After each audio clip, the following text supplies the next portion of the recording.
السلام علیکم ورحمۃ اللہ وبرکاتہ۔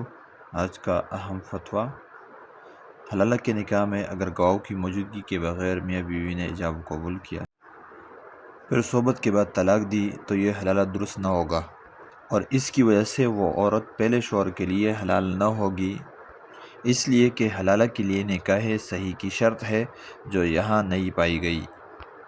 اپنے مسائل کے حل کے لیے اور دراسات دینیا کورسز کے لیے کمنٹ سیکشن میں اپنا نام اور تعارف لکھیں اور اپنا سوال کمنٹ سیکشن میں بھیجیں، آپ سے رابطہ کیا جائے گا۔ آپ ہمارے مختلف کورسز جوائن کر سکتے ہیں: سیرت النبی کورس، دراسات دینیا کورس، 3 سالہ عالم دین کورس اور سنت کورس، 1 سالہ ترجمہ قرآن کورس اور 3 سالہ ترجمہ و تفسیر کورس اور سنت کورس، تربیت اولاد کورس۔ اس طرح مختلف کورسز کے بارے میں جاننے کے لیے ہمارے اس چینل کو لازمی سبسکرائب کریں۔